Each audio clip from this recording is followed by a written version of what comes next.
Damos comienzo a las noticias penales, junto al abogado Sergio Díaz Bravo y la conducción de Marcela Medina Adán.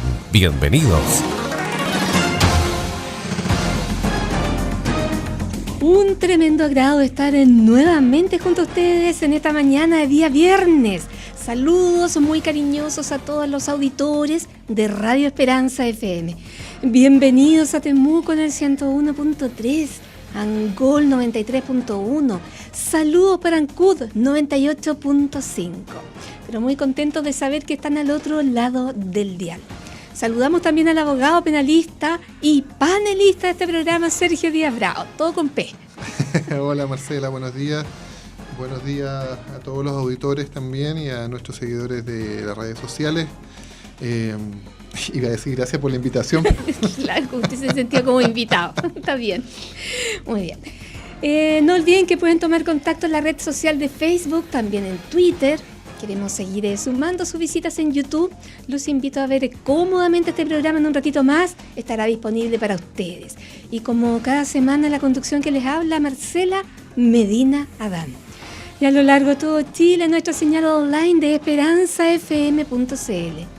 Nos encanta estar junto a ustedes, mucho más allá del dial. Unos días pero muy activos en materia penal, principalmente por seguir cada semana el caso Huracán y Antorcha, lo que ha marcado la agenda durante los últimos meses. La semana pasada nos visitó Alex Schmidt, uno de los principales implicados, que vino a contar su verdad. La jueza de garantía de Temuco, Marcia Castillo, agendó la audiencia para las 11 de la mañana del martes 17 de julio, cuando se comunicó a los intervinientes su decisión respecto a la petición de prisión preventiva para el ex general de inteligencia Gonzalo Blue Rodríguez, el capitán en retiro Leonardo Oce Sandoval y el informático Alex Schmidt Leay, creador de la cuestionada aplicación Antorcha.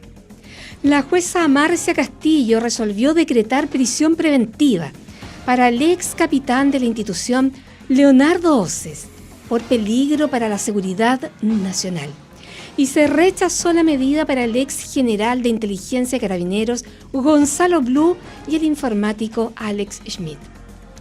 Junto con conocerse la decisión de la magistrada, en la audiencia se informó el plazo de investigación que tendrá el Ministerio Público, que será de 10 meses para llevar a cabo la indagatoria. Escuchemos a la jueza Marcia Castillo. No voy a dar lugar a la prisión preventiva, pero sí a las medidas cautelares más gravosas que establece el 155, teniendo en consideración además la protección a las víctimas y a la investigación, cuyas limitaciones también se pueden establecer en esta resolución. Respecto del señor Oces, aquí la asociación ilícita establece, yo digo establecido que el operativo claramente está así establecido, pero para la asociación ilícita necesito un jefe, que por ahora no tengo. Entonces, en este orden de ideas tampoco puedo establecer tipificadamente, con los requisitos penales que me establece la ley, la figura como asociación ilícita, a pesar del razonamiento que ya hice. Y en base a eso, yo voy a distinguir sí, al señor Oces del señor Smith. Porque hay una serie de circunstancias que a mi modo de ver son más gravosas para el señor Oces, toda vez que él conoce el sistema de inteligencia, él provee de la información al señor Smith, él tiene acceso a la evidencia, él señaló que en otras causas también, y por el sumario administrativo, había eliminado medios de prueba, que había sido investigado en la justicia, que se puede cuestionar o no, pero en la justicia militar, y por lo tanto, dándose respecto de los delitos de falsificación, y que dijimos que era un número de 4 obstrucciones y 6 falsificaciones, que es un número mayor, salvo por el señor Smith, que tiene después una obstrucción de investigación más, que en definitiva es una situación especial. Esta juez considera que aquí sí él tiene una participación más directa en los hechos, se ve la investigación peligrosa, se ve la protección de las víctimas vulneradas por su situación y dentro de la organización, de la estructura jerárquica además que se da, y teniendo en consideración la pluralidad de hechos, las penas, la conmoción que causó, respecto del señor Oces, y no habiendo creado las defensas del señor Oces, la duda que tanto trataron de hacer presente en la audiencia, y voy a decretar respecto al señor Oces la prisión preventiva por peligro para la seguridad de la sociedad.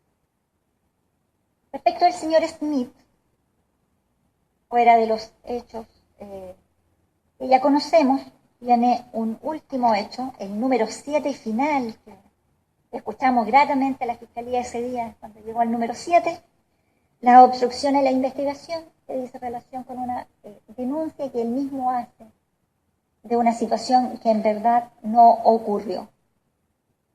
En cuanto a la gravedad de esta conducta y cómo esto incide en una investigación o en una consecuencia que no fue de las más gravosas como ocurrió con las otras situaciones, esta juez, y atendida la ubicación en el número 48, que se trata de un civil, que tiene el atenuante del artículo 11, número 6, y que además ha colaborado con diferentes declaraciones en la Fiscalía y entregó el computador donde están los propios medios de prueba que son utilizados para culparlo, que no tiene mayor incidencia dentro de la estructura de inteligencia, que se trata de un civil, por lo tanto la obstrucción de la justicia, de la obstrucción de la investigación no se visualiza claramente para alguna diligencia en particular o investigaciones que requieran que él esté privado de libertad, y considerando también que las medidas del 155 pueden verse aseguradas las víctimas y las situaciones de investigación del Ministerio Público, no voy a dar por ahora, y estos son esencialmente, así como algunos querellantes plantearon que eran esencialmente modificables la prisión preventiva, igualmente las cautelares del 155 también son modificables para llegar a una prisión preventiva, pero en este caso para el señor Smith, y en atención a lo ya razonado, no voy a dar lugar a la prisión preventiva. Sin perjuicio de todos los recursos, y les agradezco el silencio, porque yo pensé que después de terminar de decir todo esto, así que se los agradezco mucho. Esto es la discusión y la tolerancia jurídica que debe darse siempre, y que valoro la presencia de las víctimas, del pueblo mapuche, de los querellantes presentes en esta audiencia, y también entiendo cómo se vieron afectados con toda esta situación.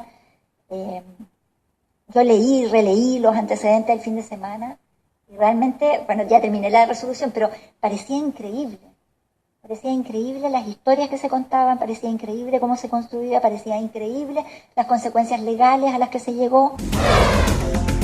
Muy bien, don Sergio, hoy escuchamos a la jueza Marcia Castillo. ¿Qué le pareció a usted esta audiencia que se realizó en el Juzgado de Garantía de Temuco el martes recién pasado? La verdad que la audiencia del día martes fue el término de lo que se había iniciado la semana anterior, el día lunes de la semana pasada, y tuvimos audiencia toda la semana. Estuvimos de lunes a viernes en el Tribunal de Garantía de Temuco, en jornadas que partían todos los días alrededor de las 8:30 de la mañana, y se estuvo trabajando hasta después de las 4 de la tarde incluso. Lo cierto que fueron jornadas muy largas, porque partieron con la formalización de investigación que hace el fiscal Carlos Palma, que en definitiva, ¿qué significa la formalización? Significa la comunicación que hace el fiscal en presencia del juez de garantía de aquellos hechos que está investigando y que se los comunica de manera concreta, de manera específica a los imputados de que se trate, en este caso a aquellos funcionarios de Carabineros y al señor Alex Smith, involucrados como imputados en esta causa conocida como Huracán. Luego de la formalización de investigación, que si no me equivoco fue entre el día lunes y martes, lo que procedía posteriormente era que el fiscal hiciera petición respecto de las medidas cautelares en relación a los imputados. Hubo primeramente una breve discusión, breve entre comillas, porque duró cercano a una hora, respecto de aquellos imputados que se les iba a solicitar medidas cautelares menos gravosas o menos intensas. Y respecto de ellos hubo un muy pequeño debate. Luego de eso quedaron liberados y se produjo desde ahí en adelante, desde el día martes hasta el día viernes, el debate completo respecto de los antecedentes que tenía la Fiscalía para justificar la existencia de los delitos que se imputó a cada uno de los imputados, valga la redundancia, esa exposición de antecedentes fue realmente extensa y después lo que correspondía era que los querellantes también tuviéramos la posibilidad de plantear nuestras posiciones y obviamente todo esto se termina siempre con la posición que adopta la defensa y fue con eso que terminamos el día viernes. Y quedamos todos citados para el día martes, en donde pudimos conocer la decisión. El martes de esta semana. El martes de esta semana, en donde pudimos conocer la decisión de la magistrada Marcia Castillo, que fue una decisión que, por una parte, cumpliendo con la normativa legal, fue una decisión motivada. Es decir, ella dio razón de por qué iba a determinar cada una de las medidas cautelares que en definitiva ordenó respecto de los imputados que estaba pendiente esta decisión, que eran el imputado Gonzalo Blue, el imputado Leonardo Oces y el imputado Alex Smith.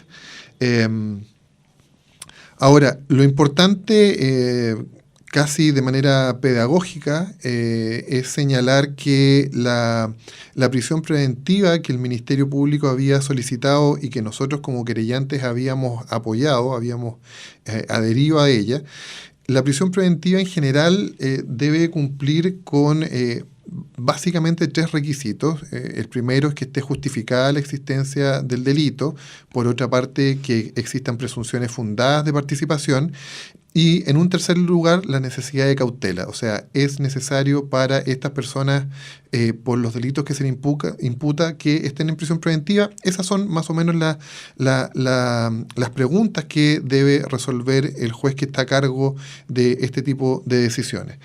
Y lo que dijo la magistrado fue, hizo una cosa muy pedagógica, digo, que fue señalar que aquí habían 3 grupos de delitos. Había una asociación ilícita, había un grupo de delitos de falsificación de instrumento público y había otro grupo de delitos de obstrucción a la investigación.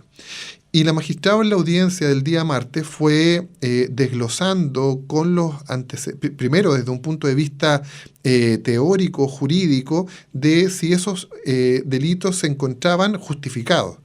Y posteriormente fue explicando desde su punto de vista cómo era que respecto del delito de asociación ilícita, ella consideraba que los antecedentes que se habían aportado no eran suficientes para determinar que hubiera una presunción fundada de participación respecto del imputado Gonzalo Blue en relación a ese delito, al delito de asociación ilícita. Por el contrario, sí dijo que existía presunción de participación respecto de los delitos de falsificación y obstrucción a la investigación. Luego de dicho esto, la magistrado hace también un análisis respecto a la necesidad de cautela y respecto del imputado Gonzalo Blue y respecto de Alex Smith. Lo que señala es que, si bien es cierto, se le han imputado una cantidad de delitos importantes, son varios delitos de falsificación y varios delitos de obstrucción en la investigación, pero ella consideraba que ellos habían venido sin la necesidad de ser traídos por la fuerza al tribunal, que ellos habían participado durante la investigación a todos los llamamientos que se le había hecho. Colaboraron siempre. Claro, a través de la investigación. De hecho, esbozó de alguna manera la colaboración que se estaba planteando como circunstancia atenuante respecto del imputado Blue. Y al final concluye que, a su criterio, todos estos antecedentes la llevan a ella a la decisión y al convencimiento de que no existe de parte de estos dos imputados un peligro para la seguridad de la sociedad, que tampoco existe un peligro de fuga y que por tanto se pueden aplicar otras medidas cautelares. Ahora bien, respecto del imputado Leonardo Oces, a mí me llamó la atención el argumento que utiliza la magistrada, porque ella vuelve a reiterar que son varios delitos los formalizados, vuelve a hacer hincapié en la gravedad de los delitos, en la afectación a la fe pública, en la afectación directa a algunas víctimas en particular. Pero me llama la atención que ella en algún momento dice el imputado Oces tiene una situación distinta porque él ya tuvo una causa que ya tuvo una causa por hechos graves que también afectan a la fe pública y que esa situación a ella, me da la impresión a mí, la hace un poco cambiar el enfoque, y a él sí lo considera un peligro para la seguridad de la sociedad. Me recordó mucho a clientes imputados que me dicen, a mí me dejaban en prisión preventiva por mis antecedentes. Da la impresión que Eso suma, no resta. Claro, da la impresión que al imputado Leonardo Oces le jugó en contra esta causa que tenía en Angol, en que se investigó en algún momento. Hay un tema ahí que es complejo de explicar, pero hay un tema con un arma que estaba a su cargo y que se perdió, y posteriormente la quema de un libro de carabineros como para encubrir... ¿Dónde estaba el registro del arma? Donde estaba el registro del arma. Entonces, esa situación que fue expuesta durante la audiencia, siento yo que le dio un tono distinto a la posición del imputado Leonardo Oces frente a la magistrado, y es ahí donde ella dice la gravedad de los hechos que se están investigando, la multiplicidad de delitos y además la existencia de esta causa en contra de él, la hicieron cambiar de parecer y tomó una decisión distinta y quedó en prisión preventiva, la que va a cumplir actualmente, lo está haciendo en la segunda comisaría de Temuco. Se apersonó en el Tribunal de Garantía un comandante de Carabineros, quien se hizo cargo de trasladarlo desde el tribunal hasta la segunda comisaría, y ahí va a cumplir esta medida cautelar lo que dure la investigación. ¿Cómo se determina que él lo haga ahí y no lo haga en otro lugar? Lo que pasa es que por ser funcionario de Carabineros o exfuncionario de Carabineros, lo que corresponde por normativa es que lo haga en un recinto de Carabineros. Y en las distintas ciudades del país hay algunos recintos que tienen capacidad para acoger a personas que estén en esta situación. Y acá la que tiene las capacidades, y yo lo sé también por razones profesionales, me tocó en algún momento defender a un carabinero que estaba en prisión preventiva y los destinan a la segunda comisaría. hay un sector al interior de la segunda donde está el casino. La segunda es donde está en el centro, ¿no? Sí, claro, la que está en Claro Solar. En Claro Solar, okay. Exacto. Tiene una dependencia donde hay un casino al interior de la segunda. Ahí también hay dependencias para que pueda dormir, hay habitaciones. Me parece que son para los funcionarios que son solteros, tengo esa impresión. Entonces ahí es donde se va a mantener privado de libertad. Además de Blue, de Oces y Smith, la Fiscalía formalizó otros 5 imputados ligados a la institución, y el tribunal decretó arresto domiciliario nocturno y arraigo nacional para Manuel Riquelme Mardones, Marcos Sangüesa Córdoba, Darwin Vázquez Sepúlveda y Marvin Marín Maluenda por obstrucción a la investigación y falsificación de instrumento público, mientras que el general en retiro Marcelo Tuber Muñoz quedó con firma quincenal y arraigo nacional. Claro, esos son los otros imputados que, como les señalé al inicio, sus medidas cautelares se discutieron al inicio de la semana pasada. Y no hubo mucha discusión respecto a ellos, salvo algunos querellantes que planteaban que ellos también debían quedar en prisión preventiva, pero fue un planteamiento que no tuvo mayor repercusión en el tribunal. La magistrada Marcia Castillo ordenó estas medidas cautelares de menor intensidad respecto de ellos. Bueno, y lo otro interesante es que se fijó también el día martes recién pasado, en esta última audiencia, el plazo de investigación que se fijó en 10 meses. Ahora, este plazo de investigación es un plazo que yo siempre digo que es más bien una referencia, porque si antes de los 10 meses el fiscal considera que tiene toda la investigación terminada, no hay diligencias pendientes que haya solicitado algún querellante, se puede acortar el plazo. Podría cerrar la investigación antes. Okay. Por el contrario, si antes que vence el plazo existen diligencias que estén pendientes, la misma fiscalía puede pedir ampliación de este periodo. Entonces, es un plazo que yo llamo más o menos de referencia. Hay que entenderlo en ese sentido. Esto significa que estando en el mes de julio, esta causa debería estar cerrándose en febrero del próximo año, si no me equivoco, algo así. Algo así. ¿Puede ser? Puede ser. Y continuamos en el dial de Esperanza FM. Nos encanta estar conectados con ustedes. Vamos juntos compartiendo el día. Y no se olviden que nos pueden escuchar en la señal online en todo Chile de esperanzafm.cl. También hacer sus consultas en la red social de Facebook de Noticias Penales.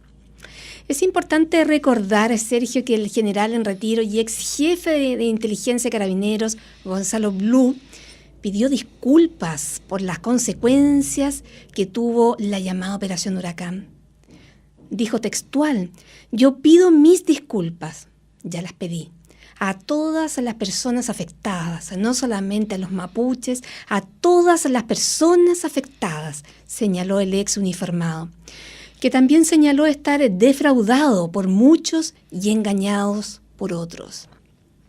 La semana pasada, recordemos, tuvimos la visita de Alex Smith, que claramente manifestó su inocencia. Agradecemos nuevamente sus palabras y la que recordamos. ¿Tú te sientes inocente en todo esto? Sí, yo soy inocente. Sí, por eso estoy firme. Tú estás firme todavía. Sí, sí. Tienes toda la confianza hasta el final. Yo no manipulé nunca un teléfono. Y han declarado 100 personas y nadie me ha visto. Nadie dice que yo manipulé un teléfono, porque no era pega mía. Sí estuve en el momento y la hora no indicada. Ese fue el gran error, dices tú. Porque me enviaron a la OCAR ese día y justo se supone que ahí se cometió un ilícito. ¿Qué ilícito? Implantación de pruebas falsas. ¿Quién lo hizo? Eso no tengo pruebas, porque si tuviera te lo diría. Uh-huh. Uno tiene sospechas, pero con sospechas uno no... ¿Y cómo supiste que eso ocurría? Porque me di cuenta por el tipo de archivo, pero el 30enero, porque yo nunca reviso pericias, si no hago pericias. Pericias investigativas como el Laboratorio de Criminalística de Temuco. Ellos son los especialistas en esto. Nosotros éramos aplicaciones de inteligencia, es decir, obtener información, no. Sergio, ¿qué le parecieron las palabras de don Alex Smith, que siempre mantuvo su inocencia cuando vino acá al programa y conversó con Noticias Penales? Sí, yo esas declaraciones las pude escuchar después, no estuve presente. Usted venía de una audiencia, me parece, Sí, una diligencia. Sí, además que si él iba a estar presente acá, nos pareció también que lo más correcto era que él pudiera conversar de manera relajada, y quizás mi presencia también por la participación que tengo en esa causa podría haber sido inadecuada. Pero tuvimos esa consideración también. Sí, claramente, sí, claramente. Entonces me parece que, pero lo que él dijo dijo cosas interesantes en relación a lo que él hacía en la unidad de inteligencia. De hecho, él señaló ahí que él se había dado cuenta en algún momento de que había algún archivo que no correspondía a aquellos que se habían obtenido a través de su aplicación. Y que él se dio cuenta de que esta información que estaba en los teléfonos y que venía de este archivo que a él le había llamado la atención era probablemente un archivo implantado. Eso fue el 30 de enero, comenta él, que se dio cuenta. Exacto. De este año. Pero también dijo cosas interesantes en relación al financiamiento de la unidad, cuestiones que además también se ventilaron en la audiencia, en el sentido de cómo llegaban dineros a la unidad de inteligencia, e incluso si uno escucha bien las argumentaciones que uno y otro interviniente dieron en la audiencia de formalización el otro día. Coinciden plenamente con lo que... Sí, y es más, llama mucho la atención que sobre todo en el tema de el financiamiento, incluso se puede, si uno quisiera seguir el hilo de dónde viene ese dinero, podría llegarse incluso hasta el ex general Villalobos. Habría que ver, porque varios querellantes y varios defensores llamaron la atención al fiscal de por qué no se había formalizado al general Villalobos. Hubo otros llamados también de algún otro querellante que preguntaba por qué no se había formalizado el fiscal Arroyo, pero quedaron ahí un par de temas para seguir investigando. Yo espero... ¿En esa investigación que viene ahora se podría retomar eso también? Pero por supuesto. Por supuesto que sí. Lo que pasa es que esta investigación que hizo Carlos Palma, el fiscal Carlos Palma, hasta el día de la formalización, es lo que se llama una investigación desformalizada, ¿ya? Lo que viene ahora es seguir con la investigación, con los aportes que puedan hacer las defensas, los querellantes, y esta audiencia fue muy rica en aportes de todos. Por eso digo, surgió este tema del financiamiento, de dónde venían los dineros, si eran dineros reservados de la Dirección Nacional de Inteligencia, o venían directamente del general director de Carabineros. Se cuestionó mucho la participación del fiscal Luis Arroyo, incluso se cuestionó la participación de otros fiscales también en este procedimiento. Hubo por ahí una declaración de un colega del Consejo de Defensa del Estado, Claudio Jara, quien también señaló que el tema del financiamiento era una situación que ellos iban a investigar, y si era necesario ampliar esa arista, lo iban a hacer también. Así que Huracán da para mucho, y yo espero, de verdad, que se puedan aclarar todas las aristas, que no solamente aquellas que se conocían antes de la formalización, sino que también todas estas aristas que surgieron en esta semana de formalización y de alegatos y de exposición de las distintas argumentos que tenían los defensores. Recuerden que el mismo día en que se empiezan con los alegatos, la defensa del imputado Gonzalo Blue dice cosas tan increíbles, no sé cómo catalogarlos, pero dice: el director nacional de inteligencia, Gonzalo Blue, no sabe nada de inteligencia, no tiene formación en inteligencia. Sí. ¿Y cómo llega ahí? ¿Cómo llega a inteligencia? Y la explicación es que él era un general de confianza, y que sus últimos trabajos había sido llevarles las bolsas a la señora Martita la señora del presidente Frei. Por haber hecho esa labor, tuvo la confianza suficiente para llegar a ser director nacional de inteligencia. O sea, es impresentable. Es impresentable, sí. Sí. O sea, hubo un colega, O sea, a mí me llamó mucho la atención lo que tú comentas, Sergio. De hecho, nosotros creo que lo habíamos hablado. ¿Cómo pueden tener alguien de inteligencia que no tenga un concepto básico de computación? Porque eso fue lo que dijo la defensa, de que el general no tenía ningún conocimiento de computación. O sea, es insólito, es impresentable. No, hubo un comentario en audiencia que lo dio el colega Román. Perdona, ¿cómo recibe los mails? ¿Cómo, o sea, no lo sé. Quizás no lo recibe, quizás no sabe, no sé. Yo de hecho lo vi, no lo vi manejando teléfono, lo vi anotando en un cuaderno, entonces quizás él opera a la antigua, no tengo idea, no lo sé, pero es extraño. Mira, Sergio, o sea, está bien, hay gente que a lo mejor puede operar a la antigua, pero una persona que tiene un cargo tan importante y que recibe además informaciones que son relevantes, yo no creo que se lo llenen en una pizarra o en un papelito. O sea, mira, yo lo que te quiero contar, hubo un comentario del colega Román, que él es querellante por uno de los comuneros que fue detenido a propósito de esta implantación de mensajería, a quien yo no conocía, no había tenido la oportunidad de compartir con él en audiencia. Y quizás políticamente estamos en posiciones distintas, pero él dijo algo que a mí me pareció tan claro, en el sentido de que él entendía que la participación de funcionarios de inteligencia se podía dar en tiempos de paz y en tiempos de guerra. Que esto que se estaba investigando, afortunadamente, fue en tiempos de paz. ya. Porque dice, si hubiera sido en tiempos de guerra, con este director de inteligencia nos invade cualquiera. Pero obvio, yo lo encontraba muy claro. Mira, yo te voy a decir una cosa. Todos sabemos de que la capacitación que se le da a carabineros actualmente, los primeros cursos son con computación. O sea, parece risible, por no decir algo, tratar de demostrar de que él no tenía ningún conocimiento al respecto.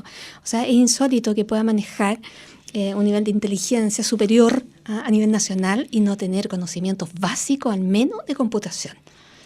Claro, bueno. O sea, yo esa no la compro. No, pero bueno, esa era un poco el argumento de la defensa, como para decir él no tenía conocimiento de inteligencia, no tenía por qué saber cuál era la implicancia de esta información, o tampoco la pesquisó para verificar su integridad, no lo hizo. Por ahí iba esa explicación, pero obviamente que llamó la atención y creo que este programa la levantó, esa frase como Twitter en el mismo momento, sí, me parece, sí. porque obviamente era impresentable. Bueno, una de las frases importantes que dijo Schmidt, yo nunca actué sin ninguna orden, siempre fueron dadas por el capitán Oces y el mayor Marín. Escuchémoslo. Bueno, fuimos teniendo éxito a nivel nacional, fuimos potenciando la unidad de informática, llegamos a ser el número 1 en informática porque nosotros hacíamos cosas que otros no hacían. Okay.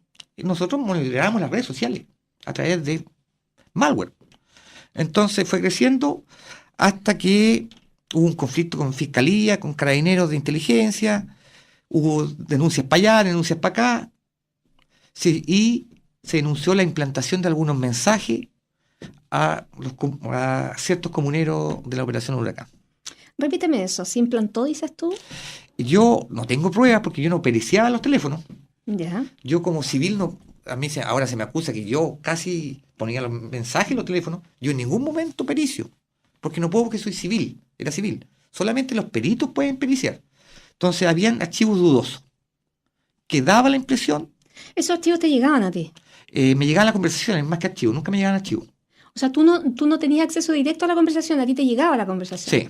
Te llegaba la conversación y tú hacías la evaluación de acuerdo a los sistemas que tú tenías computacionales. Sí, pero yo hacía que llegara la información y un cabo la extraía. Yo no analizaba las conversaciones porque eso lo ven en inteligencia. Okay. Ellos interpretan cada palabra, ellos tienen especialización en el tema, ese no era mi fuerte. Ellos analizaban la información que les sacábamos los teléfonos. Ya. Y ahí tomaban ciertas medidas, investigaciones, porque llegaba mucha información de distintos tipos, temas familiares, cotidianos. Amorosos también. También, un montón de... Un montón de cosas. Pero Alex, bueno, tú recibes esta información y tú acabas de decir que a ti te dio la impresión de que los manipulaban. Claro, pero cuando fue las pericias. Ahí te diste cuenta. Claro, yo me di cuenta como el 30 de enero, que un archivo no coincidía con lo que nosotros habíamos trabajado. Por las fechas de conexión, era muy extraño el archivo. ¿Y qué hiciste tú entonces? Yo cuando informé. Informaste, Sí, y eso informé. está por escrito, lo tienes todo. Sí, no está en el sumario, Carolina. Yo informé que un archivo, por lo menos el que revisé yo, fue implantado. ¿Implantado a quién? No me acuerdo, era un Lenovo. ¿Ya? Como yo no estaba a cargo de las pericias, a ellos le llaman nube. No entiendo de quién era, pero sí ese teléfono, las conversaciones eran muy extrañas. Ya, y esa información te llegaba a ti, ¿no es cierto?, de lo que capturaban este grupo de inteligencia para que tú hicieras el análisis. No, yo nunca hice análisis. ¿No? Mi función era extraer la información nomás. Que el Solamente. sistema funcionara. Ya. Ellos analizaban todo. Ellos analizaban todo. Y ahí es donde tú te das cuenta de que algo no calzaba. Algo no calzaba. Y ahí haces un informe. Lo declaro. La opinión pública ha manifestado su opinión a través de las redes sociales en relación al tema Antorcha. También varias personalidades públicas han alzado la voz. Llamó la atención la entrevista realizada este domingo por el Diario Austral de Temuco al diputado por la Araucanía Miguel Mellado Suazo, militante de Renovación Nacional. Abro comillas, yo no sé qué le estaba tapando Bachelet a Villalobos, quien no lo sacó del cargo mientras ella fue presidenta. ¿O qué sabía Villalobos de Bachelet y por eso no lo sacó? Continuó diciendo, yo creo que Alewi y Villalobos también debieran ser formalizados. Ya hay aristas que indican que va para allá este tema. Mellado piensa que Alewi tenía información privilegiada por la línea de mando, por la cadena de información que los carabineros se le entregan al ministro del Interior y subsecretario, en este caso, con quien se relaciona. Creo que contaba con toda la información en su escritorio, información que le pasaba a Villalobos directamente a él y él a Villalobos. Sigue diciendo Mellado que creo que Alewi tiene una injerencia directa en estos hechos. La pregunta, de acuerdo a lo dicho por Mellado, va directa a Bachelet. ¿Por qué no tomó las decisiones a tiempo para salvar el honor de Carabineros de Chile? Escuchemos entonces lo que dice Mellado. Sí, la verdad es que todas las sesiones de la Comisión Investigadora Huracán que se han hecho acá en el Parlamento han demostrado que todo este desaguisado que se produjo tiene una línea directa. La unidad operativa de inteligencia de la Araucanía dependía directamente del general Blue, no pasaba por otros generales ni otros mandos en la Araucanía ni en la región metropolitana, ni en ninguna parte, eran directamente al general Blue, y el general Blue, según sus propias declaraciones, le entregaba toda la información y recibía las instrucciones del general Villalobos. Esa era la línea de mando que tenían. Es más, lo que se está viendo hoy es que de los gastos reservados del general Villalobos es de donde salieron esa compra de más de 20 millones de pesos en un maletín, en efectivo, de ese software Oxygen que se le pasó a este señor Schmidt para que continuara con sus investigaciones que él estaba haciendo. Por lo tanto, aquí hay una línea clara. Cuando yo le pregunté personalmente en la comisión investigadora al general M. Sotos, que vino gentilmente a dar la cara, como no han hecho los otros generales, ni Blue ni Villalobos, no han venido, y le pregunté cómo era la línea de mando, a quién reportan los generales directores. Fíjate tú que la respuesta es que los generales directores responden directamente a la moneda. Eso es a través del Ministerio del Interior, a través en este caso de el subsecretario del Interior, que era Alewi, del ministro del Interior y directamente la presidenta. Aquí Schmidt en algunos, cuando vino acá, él mismo dijo de que le hacían investigar por orden de la presidenta Bachelet. Entonces uno empieza a tomar sentido esto de que la línea de mando es tan rápida entre Villalobos Blue y abajo a la unidad operativa, que podría ser que lo que decía Smith, que era por orden de la presidenta, hacer unas investigaciones de inteligencia para ella, creo que pueden tener asidero. Por eso yo digo que la línea de mando política, de responsabilidad política, lo que nosotros vemos como diputados, no la responsabilidad penal que se está buscando en los tribunales. La responsabilidad política viene de la moneda. Creo que Villalobos no ha tenido todavía la preponderancia que debería tener. Él también deberá tener su cuota fuerte de responsabilidad en esto. Mi segunda duda es, ¿por qué una vez que salió a la luz pública este tema de la Operación Huracán, por qué el gobierno de la presidenta Bachelet no lo pasó a retiro de forma inmediata, no lo despidió de manera inmediata, sino que lo protegió? ¿Qué sabía Villalobos de la presidenta? ¿O qué sabía, o qué hacía el gobierno con Villalobos, que esta triada entre la presidenta Lewy y el general Villalobos no se desató hasta que llegó el presidente Piñera y él se fue como general de Carabineros?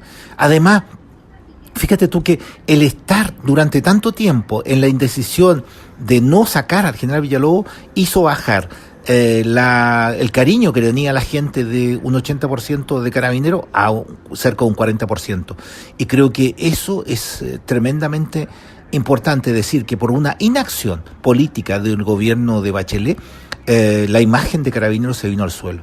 Y creo que también es importante que la responsabilidad política que nosotros vemos, a Lewy también debe tener una responsabilidad política, porque cuando él fue a Argentina, ¿te acuerdas? Tiempo atrás, volvió y habían desistido de un tema terrorista en una de las causas en la Araucanía, y él se molestó incluso hasta renunciar, hecho que después se desvirtuó y se dio por no concluido.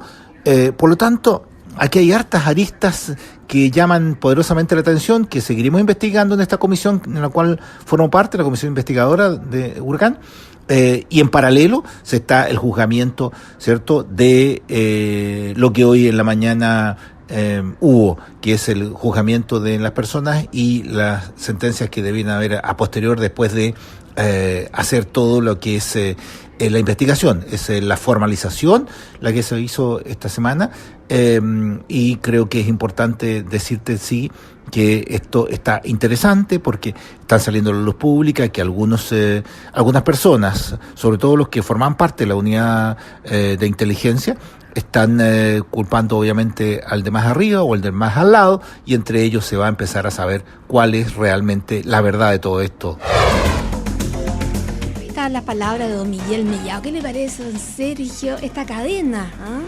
Pero antes que nada hay que destacar que la cuña fue una exclusiva para... Así es, para Noticias Penales. No, para Marcelita, dice. Para Marcelita, muchas gracias, don Miguel, tan amoroso. Claro, sí. Hay que destacar el contexto de esa. Mira, a propósito de ese espiropeo, yo quiero recalcar aquí que en pleno juicio también hubo uno hacia usted de parte de la jueza. No, perdónenme, eso lo escuchó todo Chile. No, para nada. Bueno, a todo esto son piropeos laborales. Sí, por supuesto. Profesional.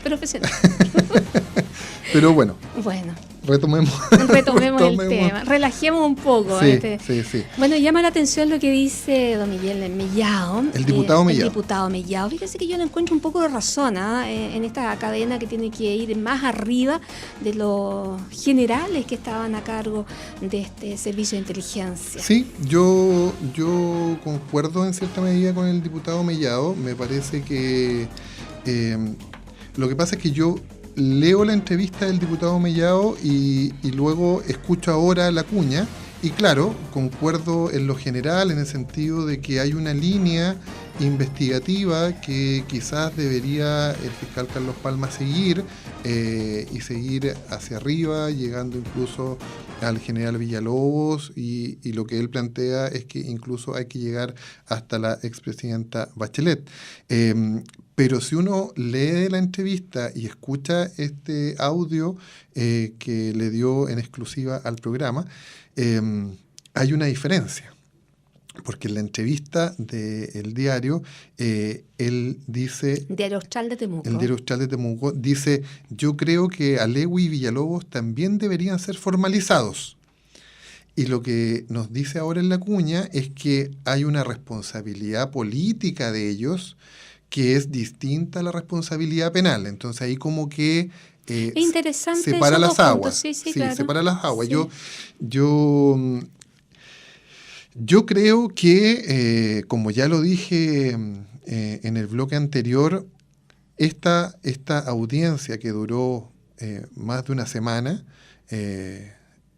entregó mucho material para poder ampliar la investigación a algunas aristas que hasta el día de hoy solamente estaban quizás en el comentario de la opinión pública, pero aparecieron cositas, algunas situaciones un poquito más concretas que debería Fíjese que en las redes sociales sí hacen mención del tema. O sea, siempre han dicho de que un presidente de la República tiene que tener conocimiento sobre esta materia. Sí, o sea, lo que pasa es que ahí es donde hay que hacer la diferencia. Yo creo que hay que investigarlo. Una cosa es lo penal. Y otra cosa es lo político. Es lo político. Yo por eso digo, yo creo que hay que investigarlo, yo creo que hay que seguir esta línea que llega hasta el general Villalobos y quizás, si los antecedentes dan, llegar a la línea que puede vincular al ex subsecretario Alegui o a la presidenta Bachelet. Hay que hacerlo, yo creo que es obligación de la Fiscalía sería más grave aún demostrar que todo esto se hizo sin la autorización de ellos. Sin la autorización. Exacto. Sería bastante más grave. O sería igualmente grave que estuvieran en conocimiento y hubiéramos llegado a esto. Es más grave que estuvieran en conocimiento si es que se logra acreditar que hubo una asociación ilícita, porque los involucraría penalmente. Pero lo que yo quiero decir es que creo que con lo que se ha dicho, con lo que se dijo en la semana pasada, en esta audiencia de formalización, le entregó al fiscal Carlos Palma antecedentes como para seguir la línea, llegando al general Villalobos, al subsecretario Alegui, a la presidenta Bachelet. Creo que se debe, la Fiscalía tiene la obligación, creo yo, de seguir esa línea investigativa. Debe, porque también... Es algo lógico que tendría que hacerlo. Debe asimismo, aunque le duela a la Fiscalía, debe también agotar la investigación en aquellos flancos internos, porque también se abrió una arista que dejaron a la vista algunos defensores con la participación del fiscal Arroyo y de otros fiscales. Yo creo que la Fiscalía tiene la obligación de investigar esas aristas también. Ahora, terminada la investigación penal o en forma paralela a la investigación penal, el diputado Mellado está en una comisión en la Cámara de Diputados que tiene a cargo la investigación política por la responsabilidad política de los funcionarios que pudieron haber participado en estos hechos. Y son caminos distintos. Son investigaciones que van paralelas, pero en el fondo el resultado son distintos. Los resultados evidentemente son distintos porque las consecuencias para la participación de una persona desde el punto de vista político tiene consecuencias distintas que desde el punto de vista penal. Pero obviamente creo que, reitero, sin ser majadero, pero reitero que esta audiencia entregó mucho material para poder abrir líneas investigativas interesantes hacia otros funcionarios de la administración, tanto carabineros, del gobierno, incluso dentro de la misma Fiscalía. Muy bien, agradecemos entonces las palabras del diputado por la Araucanía, don Miguel Mellado Suazo. Muchas gracias. Y continuamos junto al abogado penalista Sergio Díaz Bravo. Ustedes pueden tomar contacto, hacer sus consultas legales a través de su correo electrónico. ¿Cuál es? abogadosergiodiaz@gmail.com. También los datos lo pueden ver en Facebook, en la red social de Noticias Penales. Ahí están todos los antecedentes. Y los invitamos a continuar conectados en la red social de Facebook y también de Twitter. Hoy han subido las visitas de Twitter, pero muchísimas. Sí, muchísimo. Hay que dar las gracias a todas las personas que nos han seguido y que han podido ver a través nuestro las noticias en vivo y en directo. En vivo y en directo, sí. De hecho, hemos salido antes que otros medios. Así es. Y es la que verdad. tenemos gente ahí Tenemos gente bien rápida, ubicada. bien ubicada. Somos un equipo. Bueno, y también se pueden suscribir en el canal de YouTube de Noticias Penales. Nos pueden ver en un ratito más, finalizado el programa. En resumen, don Sergio, con arresto domiciliario total y arraigo nacional, quedaron los imputados por el caso Huracán, el ex general Gonzalo Blue y el creador de Antorcha, Alex Smith. Durante la mañana del martes se realizó la audiencia de formalización de ambos junto al tercer imputado, el ex capitán de Carabineros, Leonardo Oces, para quien se dictó prisión preventiva. La jueza Marcia Castillo... Repito. La jueza Marcia Castillo argumentó que dicha medida no se aplicó contra Blue y Smith porque ambos colaboraron con la investigación, que es lo que habíamos conversado en un comienzo del programa. Exactamente. La solicitud de prisión preventiva fue presentada por 11 querellantes, entre los que se incluye el Gobierno, el Consejo de Defensa del Estado y el Instituto de Derechos Humanos. La pregunta es para que los auditores puedan un poco comprender, Sergio, qué función cumplen cada uno de estos querellantes. Son varios, entonces no entendemos por qué tantos en el mismo juicio. Me voy a sentir porque no No lo nombré. No me nombraste. Pero bueno. Bueno, también está don Sergio Díaz, abogado, también está dentro de las querellantes. No, los distintos querellantes que están en esta audiencia representan distintos intereses. Hay algunos querellantes que representan directamente a aquellos comuneros que fueron detenidos con la información que se implantó en sus teléfonos. Por ese lado, si mal no recuerdo, son 4 o 5 los colegas que son querellantes por ese grupo de personas. Hay un colega que representa al fiscal Luis Arroyo, quien les habla, que representa a Mónica Palma, que en esta arista de filtraciones en donde a ellos se les imputó haber filtrado información, cuestión que también resulta ser falsa. El Instituto de Derechos Humanos también está presente, el Consejo de Defensa del Estado, la Intendencia Regional. Ellos en definitiva están en defensa más bien del interés de la ciudadanía, por decirlo en términos simples. Pero claro, cada uno de nosotros en la medida de nuestra función que cumplimos como querellantes, también apoyamos la petición que hizo en su momento el fiscal Carlos Palma de prisión preventiva para estos 3 imputados. Y bueno, resultó que la magistrada Marcia Castillo solamente decretó la prisión preventiva respecto de uno, y los otros 2 quedaron con arresto domiciliario total y arraigo nacional. ¿Qué significa eso? En términos simples, el arresto domiciliario total es que no puede salir de su casa, de la casa o el domicilio que señale. Y el arraigo nacional... ¿A ninguna hora? A ninguna hora. El arresto domiciliario total es total. 24 horas. Casa, 24 horas. 24/7. 24/7, claro. Y el arraigo nacional, obviamente, es la imposibilidad de salir del país. Ahora, la magistrada también le dijo a los defensores de estos imputados que quedaron con arresto domiciliario que en la medida que ellos pudieran acompañar al tribunal antecedentes concretos de, por ejemplo, un trabajo, se podría analizar la posibilidad En el caso de Smith. de modificar la cautelar de arresto domiciliario total y dejarlo con arresto domiciliario parcial. Esto en el caso de que pueda trabajar porque tiene 4 hijos y es el único sustento de su familia. Claro, exactamente, eso también lo solicitó el abogado. Sí, eso lo dijo su defensor, sí. pero lo que le pidió el magistrado es, si usted tiene algún antecedente concreto de que él va a trabajar en un horario determinado, en una empresa o lugar determinado, con ese antecedente se podría revisar su situación y eventualmente modificarla a un arresto domiciliario parcial que le permitiera, en definitiva, poder trabajar.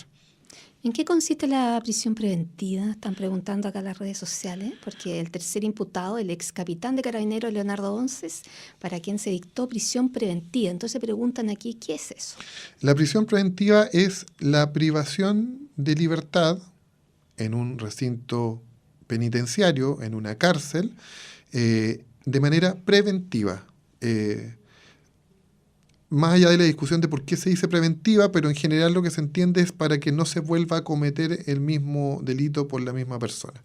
Y esta prisión preventiva, o sea, la privación de libertad en la cárcel, dura en general, el tiempo que dura la investigación o el tiempo que dura la causa. Ahora, ¿podría terminar antes? Sí, en la medida que hayan nuevos antecedentes que hagan variar su situación, podrían terminar antes.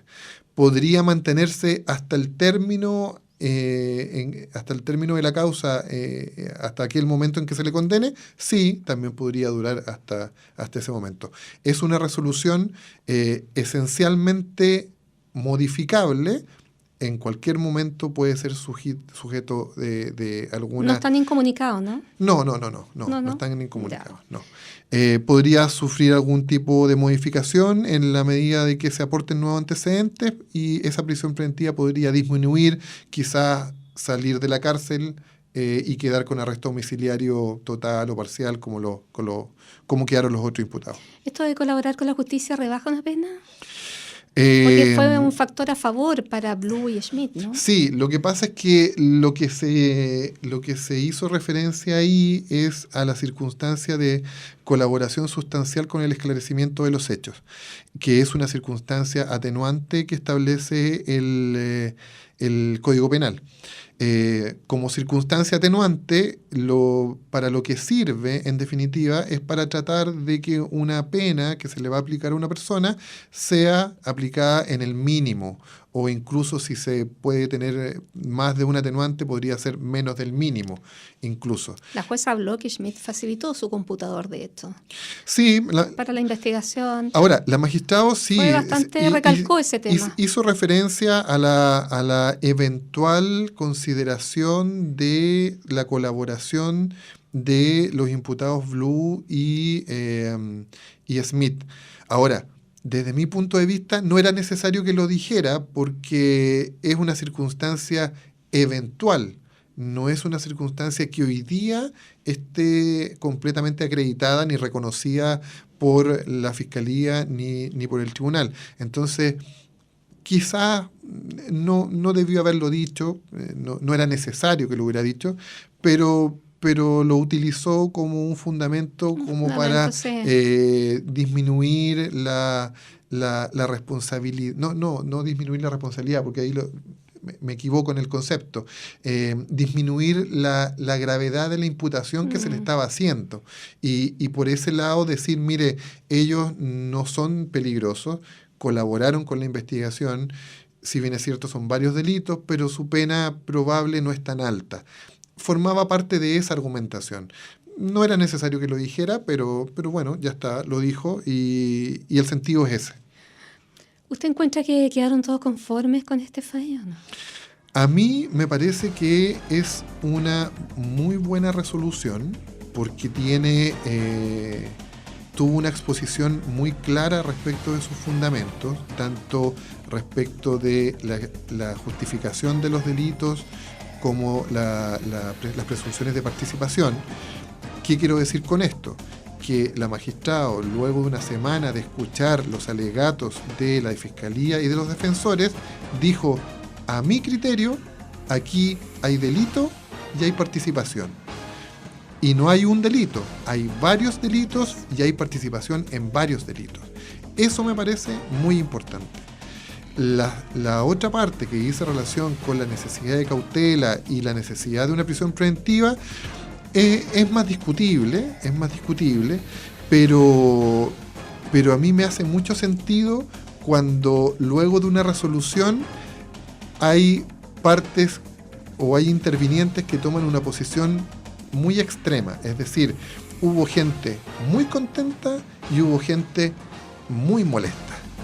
Eso quiere decir que la resolución estuvo en un término medio, sí, más cercano a a lo que se pudiera llamar justicia. Bueno, no siempre todos pueden quedar contentos, es imposible. Sí, yo siempre cuento una historia de una causa por un homicidio en donde, no recuerdo en este momento en concreto qué pena se le aplicó, pero la familia de la víctima estaba muy molesta porque era muy poca la condena y la familia del imputado estaba muy molesta porque era mucha la condena. Entonces, como yo dije, está bien, este es un ejemplo de que aquí hay justicia porque los dos no se satisfizo a ninguno de los extremos, sino que se llegó a un punto medio. A mí me parece, en lo técnico, en lo jurídico, en lo legal, la resolución del magistrado Marcia Castillo, una resolución muy buena en su fundamento, en la forma en que la desarrolló. Recalco lo importante de que ella haya llegado a la convicción de que sí se produjeron estos delitos y sí se les puede atribuir participación a estas personas.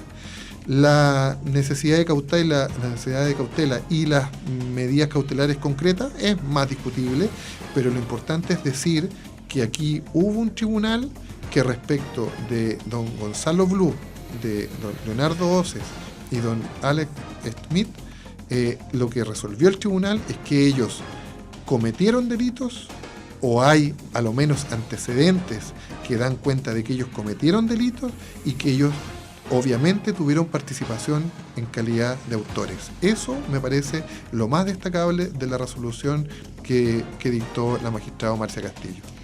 Muy bien, como usted decía, vamos a tener entonces este caso para 10 meses más. A lo menos para 10 meses más. Bueno.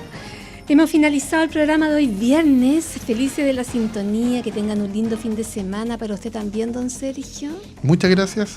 Un muy buen fin de semana para usted también, Marcela.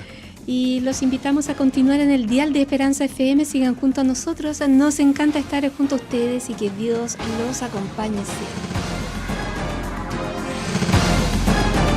Hemos finalizado el resumen de las noticias penales más relevantes de la semana, junto al abogado Sergio Díaz Bravo y la conducción de Marcela Medina Adán. Nos encontramos en una próxima oportunidad. Gracias por su sintonía.